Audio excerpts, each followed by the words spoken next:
You know, in India's democracy, every single executive action, from signing laws to appointing judges, is taken in one person's name. But who is that person really, and what power do they actually have? That's what we're diving into today, the role of India's president. So, let's ask the big question right up front. Who holds the most powerful office in India? Is it the figurehead with all this incredible constitutional authority? Or is it the elected leader with the popular mandate? It's a fascinating puzzle, right? The difference between power on paper and power in practice. Let's get into it. All right, here's our game plan for today. First, we'll look at what it really means to be the head of state. Then we'll see how someone actually becomes the president. After that, we'll explore how all that executive power is used in the real world. We'll also cover the ultimate check on that power, impeachment.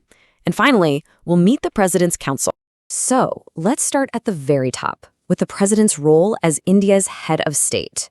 Constitutionally speaking, this is the pinnacle. The president is the nation's first citizen, and get this, the supreme commander of the armed forces. It is the highest ceremonial office in the entire country. And when we talk about executive powers, the list is, well, it's huge. The president appoints the prime minister and the whole council of ministers, the governors for every state, and even the chief justice and all the judges of the Supreme Court and high courts. They're also in charge of administering union territories and, of course, commanding the military. Basically, all executive power officially flows from this one office. That's a massive portfolio. But it doesn't stop there. Their legislative power is just as critical. The president is the one who can summon parliament to meet or even dissolve the Lok Sabha, the lower house. They address the joint sessions, and this is the big one. No bill passed by parliament can become a law, an act, without the president's signature. That final sign-off is what makes it official. And then you have the emergency powers. In a real crisis, this is where the president's authority becomes absolutely crucial. We're talking about declaring a national emergency during a war, or imposing president's rule if a state's government breaks down. They can even declare a financial emergency if the country's economic stability is on the line. These are incredibly profound powers, really designed to be the final safeguard for the nation. So, with all that power on the table, you've got to be wondering, how do you even get this job? Well, the path to the presidency isn't your typical election. It's a really unique and tough process. First off, the basic qualifications are pretty strict. You have to be a citizen of India, be at least 35 years old, and you need to be qualified to be a member of the Lok Sabha. You also can't hold any other government job that pays you a salary. And here's a key hurdle. Your candidacy has to be proposed by 50 electors and then seconded by another 50 electors. So you need the backing of 100 members of the Electoral College right from the start. Now, you might have noticed I said Electoral College. That's because the president isn't chosen by a popular vote from every citizen. Instead, they're elected by this special body, the Electoral College. And who's in it? It's made up of all the elected members of both houses of parliament, the Lok Sabha and the Rajya Sabha, plus all the elected members of the state legislative assemblies. It's a system built to reflect both the national will and the voices of the states. Okay, stick with me because this is where things get really interesting. Not every vote in this election has the same weight. It's a pretty clever system.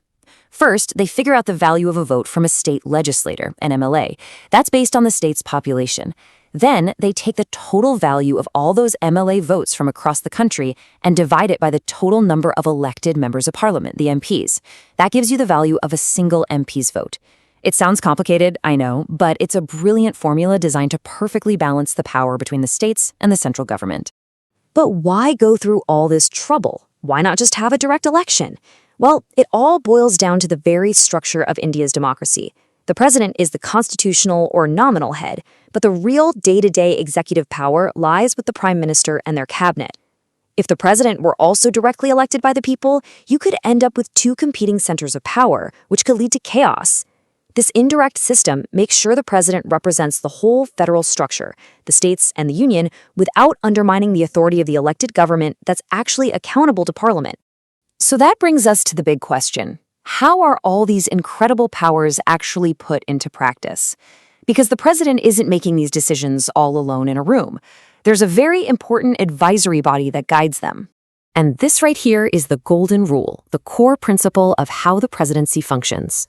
While the president holds all that executive power, they are constitutionally required to act on the aid and advice of the Council of Ministers, which is led by the Prime Minister.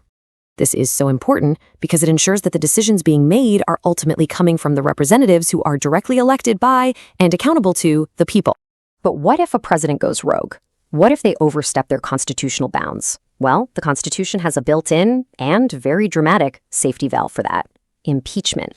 And the reason for impeachment is incredibly specific and serious. A president can only be removed for one thing: violation of the Constitution. That's it. This isn't about policy disagreements or political fights. It's about a fundamental betrayal of their oath to protect the Constitution. And let me tell you, the process is designed to be extremely difficult, and for a very good reason. It all starts when at least a quarter of the members in one of the houses sign the charges. Then that house has to pass the impeachment resolution with a massive 2/3 supermajority of its total membership, not just those present and voting.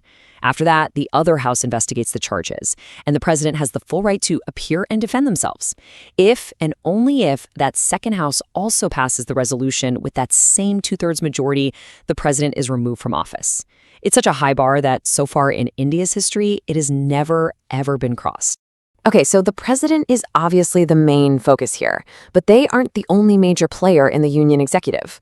Let's zoom out a little and look at the whole executive ecosystem that supports the office. First up, you have the vice president. They're elected by the members of parliament. The VP basically wears two very important hats. Their main day job is acting as the chairman of the Rajya Sabha, the upper house. But they also have a crucial secondary role. They're the next in line to the presidency, ready to step in immediately if the office ever becomes vacant. And we've mentioned them a few times, but let's properly introduce the Council of Ministers. You can think of them as the real engine of the executive branch. They're headed by the Prime Minister, they're appointed by the President on the PM's advice, and they are, as a group, collectively responsible to the Lok Sabha. What that means is they have to keep the confidence of the lower house to stay in power. Now, this council isn't just one big group. It's got a clear structure, a hierarchy. At the very top, you have the cabinet ministers. These are the senior leaders in charge of the most important government departments, and they're the core decision-making group. Below them, you've got ministers of state, who might assist a cabinet minister or sometimes even hold independent charge of a smaller ministry. And at the base, you have deputy ministers, the junior ministers, who help out the senior team with their duties. And all of this brings us right back to where we started, to that central question. The president has all these immense powers on paper, but they're bound to act on their cabinet's advice. So are they just a ceremonial rubber stamp? Or is the role something more, something deeper? Are they the ultimate guardian of the Constitution, a living symbol of national unity, and the final backstop against the abuse of power? The answer to that really gets to the very heart of how India's democracy works.